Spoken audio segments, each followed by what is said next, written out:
Capítulo 8. Más acerca del dinero. Porque raíz de todos los males es el amor al dinero. Primera Timoteo 6:10. El dinero no es malo, sino que lo malo es tenerle amor al dinero. Jesús dijo, cuán difícil es entrar en el reino de Dios a los que confían en las riquezas. Marcos 10:24. Cuando amamos al dinero más que a Dios, cuando confiamos en el dinero más de lo que confiamos en Dios, se nos presentan problemas. Perdemos la oportunidad de que Dios nos bendiga financieramente en esta vida. Y también perdemos la oportunidad de ir al cielo en la vida venidera. Jesús dijo, si alguno quiere venir en pos de mí, niéguese a sí mismo y tome su cruz y sígame. Porque todo el que quiere salvar su vida, la perderá, y todo el que pierda su vida por causa de mí y del Evangelio, la salvará. Porque, ¿qué aprovechará al hombre si ganare todo el mundo y perdiere su alma? Marcos 8, 34, 36. El alma de un hombre, dijo Jesús, vale mucho más para ese hombre que el mundo entero, y para salvarla, él debe llegar a un punto en que desea renunciar a todo y solo seguir a Dios. Jesús planteó esta transacción en los términos de un balance, ganancias versus pérdidas. El provecho que se gana al hacer la voluntad de Dios es algo más que espiritual, aunque las ganancias espirituales que se obtienen mediante la obediencia a Dios son de mayor importancia. Pero la Biblia nos dice que hay también bendiciones de dinero que se obtienen al seguir a Dios. ¿Sabías tú que Dios paga interés? A aquellos de nosotros que, como Pedro, hemos dejado todo para seguirle, Él paga un interés de 10.000%.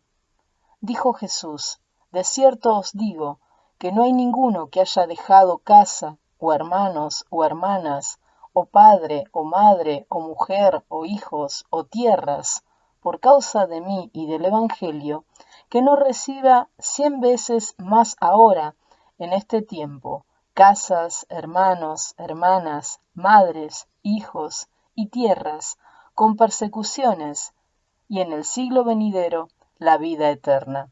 Marcos 10, 29 al 30. Dios conoce nuestros motivos. Si damos para obtener, Él aún nos devolverá medida buena, apretada, remecida y rebosando. Pero si damos solo por amor a Él, la tasa de interés es aún mayor, es 100 veces más.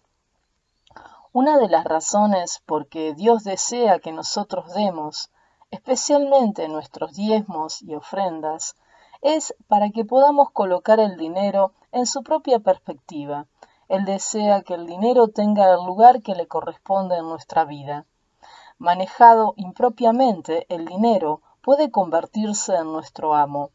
Podemos llegar a preocuparnos tanto por conseguirlo y temer perderlo, que no podremos hacer las cosas que Dios desea que hagamos y ser la persona que Dios desea que seamos. Ninguno puede servir a dos señores, dijo Jesús, porque o aborrecerá al uno y amará al otro, o estimará al uno y menospreciará al otro. No podéis servir a Dios y a las riquezas. No os afanéis, pues, diciendo, ¿qué comeremos? ¿O qué beberemos? ¿O qué vestiremos? Porque vuestro Padre Celestial sabe que tenéis necesidad de todas esas cosas. Mas buscad primeramente el reino de Dios y su justicia, y todas estas cosas os serán añadidas. Mateo 6, 24, 31 y 33. En el pasaje anterior del Sermón del Monte, Jesús le dijo a la multitud que no podía servir al dinero y a Dios, pero que si ponía a Dios primero, Él les proveería de todas sus necesidades. Si Dios no ha estado proveyendo para tus necesidades, tal vez tú no has estado poniendo a Dios primero. La Biblia menciona tres maneras específicas según las cuales no ponemos a Dios primero. Estas maneras se vuelven un impedimento para alcanzar la prosperidad económica.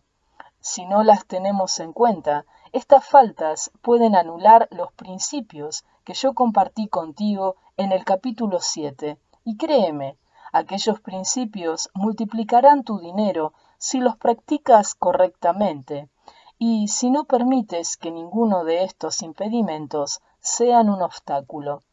El primero de estos impedimentos para alcanzar prosperidad es el siguiente: guardaos de hacer vuestra justicia delante de los hombres para ser vistos de ellos.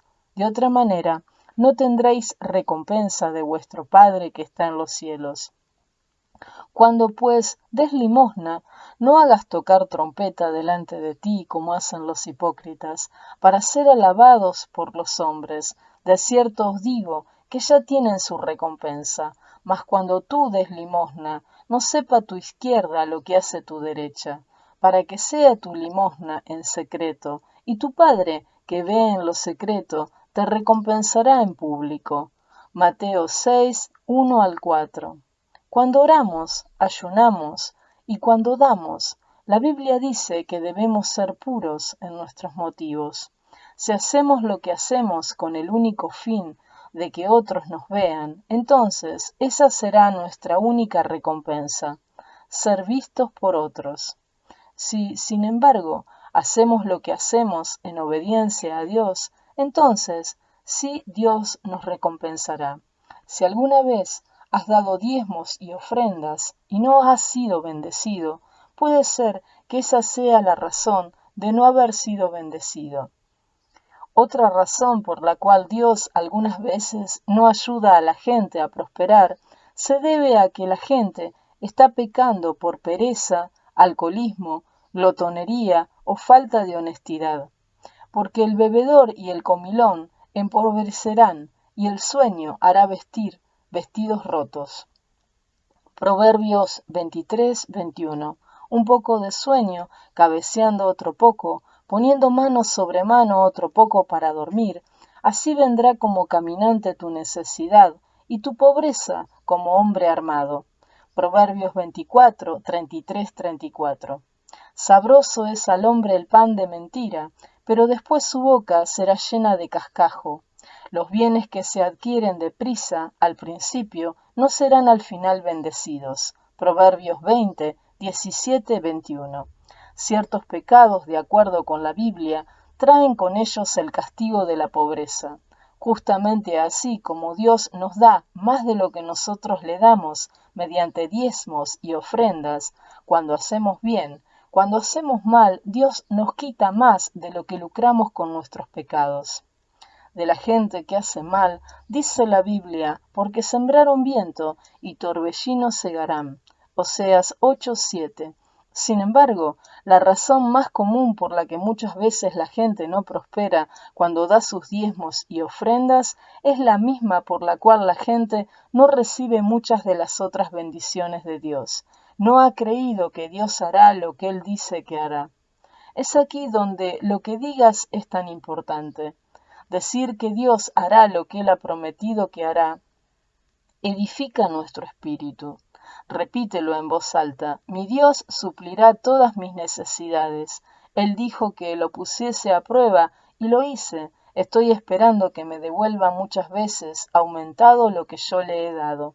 Si continúas quejándote de pobreza, solo conseguirás pobreza. Si por el contrario hablas de prosperidad y has hecho tu parte de acuerdo con los principios de Dios de dar, entonces sí conseguirás la prosperidad. ¿Por qué es que Dios bendice a algunas personas y no bendice a otras? La Biblia dice que cuando la gente oye la palabra de Dios, pero no cree en ella, no les aprovechó oír la palabra, por no ir acompañada de fe en los que la oyeron. Hebreos 4:2. A menudo yo también he sido culpable de no mezclar la palabra de Dios con la fe. Antes de emprender el viaje para una de mis cruzadas evangélicas por las Indias Occidentales y estando próxima la fecha de partida, Le dije a mi esposa, querida, queda menos de un mes para la fecha de nuestra cruzada por las Indias Occidentales y nosotros no tenemos ni $1 todavía para este viaje. Jesús dijo que es necesario sentarse y calcular el costo antes de tratar de construir una casa. Tal vez sería mejor que no fuésemos ahora, puesto que queda muy poco tiempo para tomar dinero para sufragar todos nuestros gastos de viaje. Mi esposa, sin embargo, siempre ha poseído una fe inquebrantable y la creencia de que Dios hará cosas increíbles si nosotros demostramos una actitud positiva de fe. Ella respondió a mi idea negativa diciendo, vamos, Don, tú sabes que Dios nos ha encomendado esta misión. De ninguna manera podemos pasar por alto este viaje, puesto que no fuimos nosotros los que escogimos esta tarea. Este es un llamado del Señor, y Él proveerá.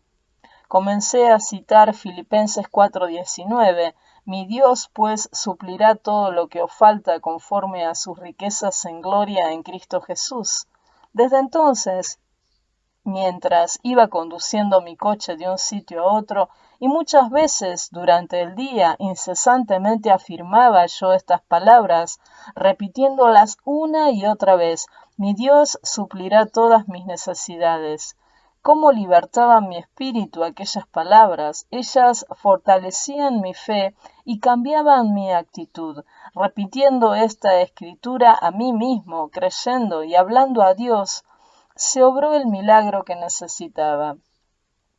En 2 misiones anteriores por las Indias Occidentales tuvimos que acortar nuestro viaje por falta de dinero para continuarlo. En este viaje, sin embargo, cumplimos con todo el programa porque Dios suplió absolutamente para todas nuestras necesidades. ¿Cuál fue la diferencia esta vez? Yo creo firmemente que reside en el hecho de que tenazmente nos aferramos a la palabra de Dios y Dios, escuchando nuestras palabras, se sintió debidamente obligado a realizar el milagro.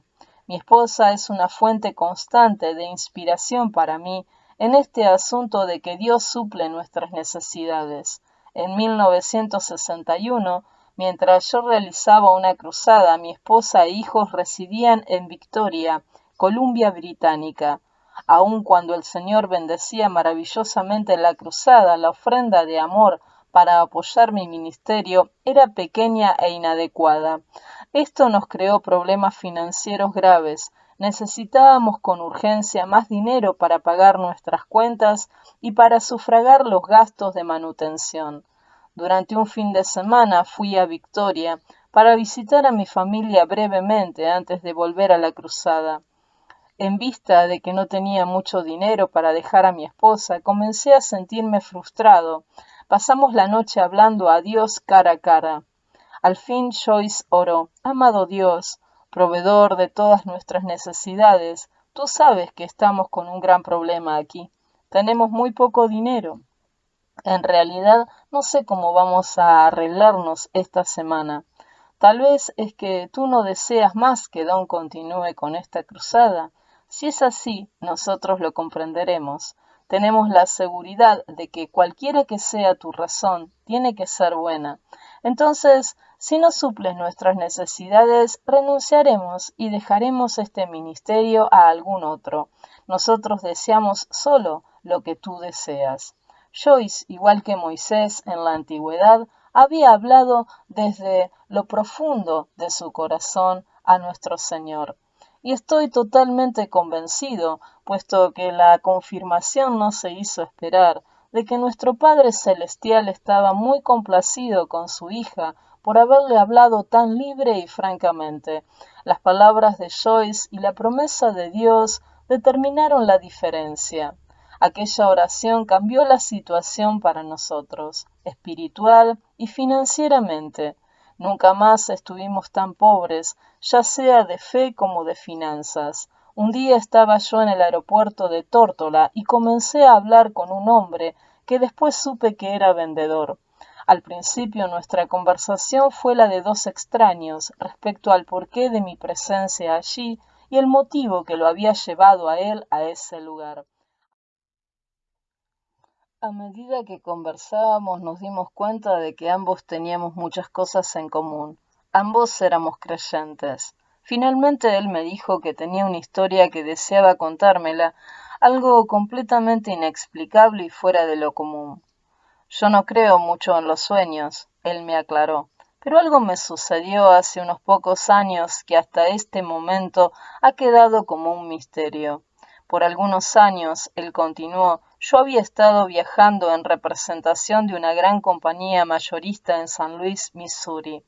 En una de mis rutas tenía un viejo y muy especial amigo llamado hermano Benton. Así lo conocían en el pueblo. Él casi siempre tenía un pedido para mí. Pero aunque no lo tuviera de todas maneras, era un placer para mí hacerle una visita. Siempre estaba tan alegre y su conversación era tan agradable. Yo podía visitar a mis clientes solamente 2 veces por año y siempre esperaba con entusiasmo a que llegasen los días en que podría verle. En una de mis visitas me hizo un pedido mucho más grande que de costumbre, y no vacilé en recomendar a la compañía para que le diesen atención especial a este pedido. Sabía que él era muy querido y respetado como verdadero creyente en su comunidad. El hermano Benton no vendía en su tienda bebidas alcohólicas ni tabaco. Siempre me decía que la Biblia condenaba ambos vicios y él no quería saber nada de ellos. Ninguna de las insistentes y ventajosas ofertas de descuentos hechas por las compañías vendedoras de tabaco y licor habían conseguido desviarlo de estos buenos principios. Después de 6 meses de haberme colocado aquella orden grande, mi oficina principal me notificó que su cuenta se hallaba en mora y que debía visitarle tan pronto como me fuese posible a fin de cobrarle lo que debía. Me apresuré, recorriendo mi zona para llegar cuanto antes y tratar personalmente este asunto. Cuando llegué a la tienda él no estaba allí. En su lugar había otro hombre. Fui entonces informado de que poco tiempo después de haberme colocado ese gran pedido cayó enfermo y que tanto él como los miembros de su familia habían estado enfermos en períodos diferentes por algún tiempo. La enfermedad de mi amigo había durado algunos meses y aún se encontraba recluido en su casa.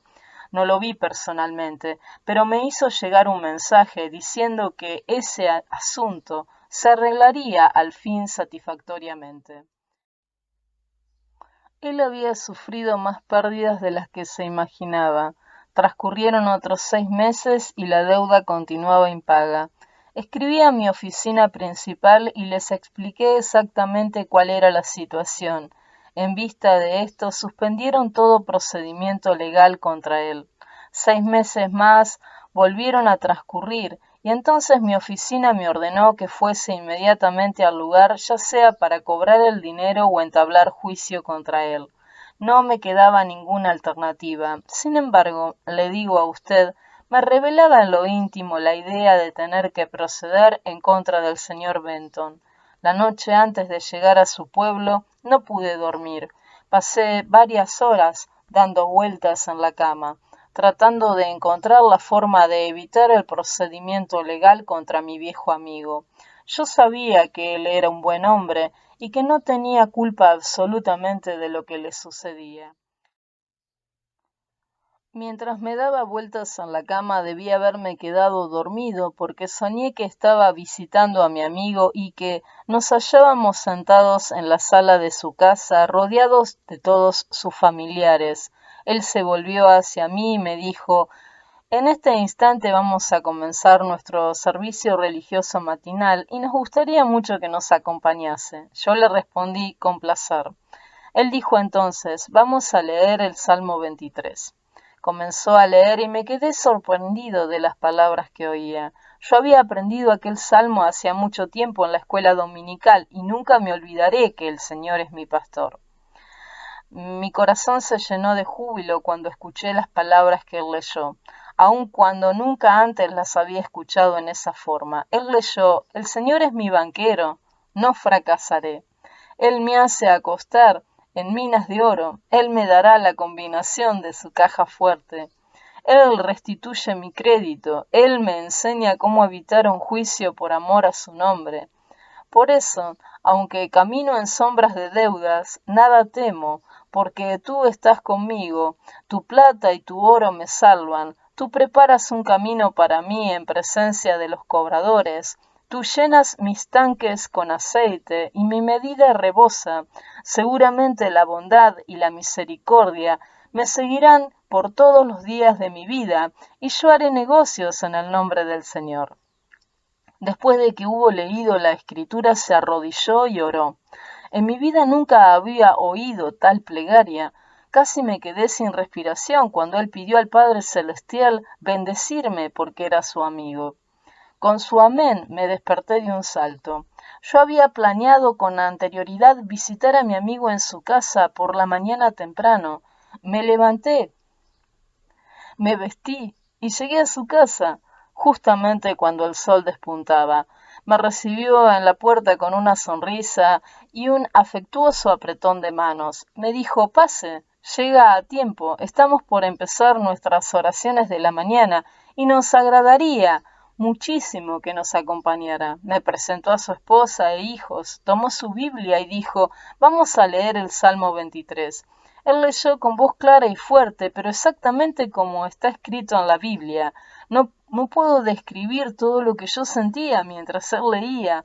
Nos arrodillamos a orar y él muy humildemente hizo conocer a Dios sus deseos. Sin embargo, su oración en nada se parecía a la que yo oí en mis sueños, aun cuando en esencia expresaba los mismos pensamientos. Él le dijo al Señor que debía dinero, que no podía pagar oportunamente, y pedía a Dios que le indicase la forma que le permitiese pagar esa deuda ese mismo día. Luego oró por mí. Mientras estaba allí arrodillado, decidí que, por primera vez en la vida, yo iba a desobedecer órdenes. Después de las oraciones, ambos nos dirigimos inmediatamente a su tienda. En el momento que entrábamos, nos salió a recibir un joven diciendo, hermano Benton, mi padre me ha enviado a decirle que él está interesado en comprarle la casa con el terreno de la cual hablaron el otro día. Me dijo que le entregase este dinero y que el resto lo pagará cuando usted lo disponga. El anciano tomó el dinero y las lágrimas comenzaron a rodarle por las mejillas mientras él se daba vuelta. Redactó y firmó un recibo por el dinero y se lo entregó al joven. Luego tomó su libro mayor y comenzó a hacer cálculos. Después se volvió hacia mí y me dijo, ¿sería tan amable en cancelar esta cuenta? Observé que él había añadido a la deuda principal los intereses por todos los meses que él no había podido pagar. Cuando le informé que tenía instrucciones de omitir los intereses, él no aceptó la oferta, diciendo que deseaba pagar todo lo que era justo y que estaba agradecido por la prórroga que la compañía le había concedido. Tomé el dinero y lo envié a mi oficina en San Luis. En la misma hora que yo daba vueltas en mi cama esa mañana, mi viejo amigo estaba arrodillado en su cuarto orando y solicitando un préstamo a su banquero. Yo me sentí inmensamente feliz cuando él lo obtuvo. Y desde entonces, cuando me siento desalentado, aplico el Salmo 23 como un remedio. Cuando todo va bien, es fácil llamar al Señor tu pastor y prometer seguirle todos los días de tu vida. Sin embargo, a todos nosotros nos llega un día cuando tenemos que caminar en el valle. Entonces es cuando Dios nos pone a prueba. Él además desea oírnos decir, mi Dios suplirá todas mis necesidades. Y efectivamente se hace cargo de ellas. La fe del hermano Benton estaba firmemente fija en Dios, y sus palabras lo probaron. Dios honró la fe del hermano, proveyendo para su necesidad. Dios da riqueza y salud.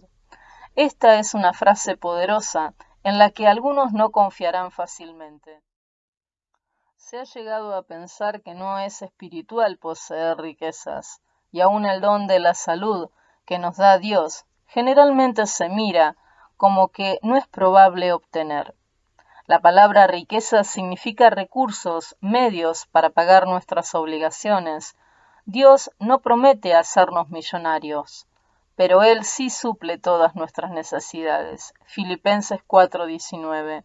Y asegura nuestra prosperidad y buen éxito si vivimos pendientes de su palabra. Josué 1:8. Deleítate en la palabra de Dios, medita en ella, y Dios dice que todo lo que hagas prosperará. Salmo 1, del 1 al 3. Jesús dijo, mas buscad primeramente el reino de Dios y su justicia, y todas estas cosas serán añadidas. Mateo 6:33. Aquí Jesús se refería a los bienes materiales, comida, vestuario, abrigo.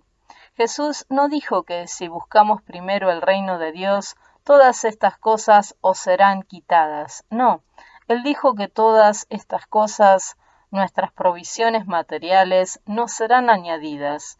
La Biblia dice, Él, Dios, te da el poder para hacer las riquezas. Deuteronomio 8:18. Y es obra de Satanás empobrecer nuestras vidas, arruinar nuestra efectividad cristiana para pagar nuestras obligaciones. Satanás trata de hacernos quedar mal con nuestros acreedores. Hay que estar de acuerdo con Dios y no creerle al diablo. Dios dice, amado, yo deseo que tú seas prosperado en todas las cosas y que tengas salud, así como prospera tu alma. Tercera de Juan 2. Este es el gran deseo de Dios para nosotros sus hijos, como prosperemos y que tengamos salud, así como prosperan nuestras almas. Y como prosperan nuestras almas, mediante nuestras oraciones espirituales y una vida digna de alabanza, mediante el estudio de la palabra de Dios y la confesión franca de las Escrituras, mediante el testimonio a los demás con nuestras vidas y labios de lo que Cristo ha hecho por nosotros. Cuanto tantos pueblos de Dios están afligidos y pasando pobreza, y la obra de Dios está paralizada en algunas partes por falta de dinero. Es este el momento para que afirmemos las escrituras mencionadas aquí, para recibir el beneficio de los dones de Dios, de la riqueza y la salud. Diariamente repite con convicción, Dios me da riqueza y salud.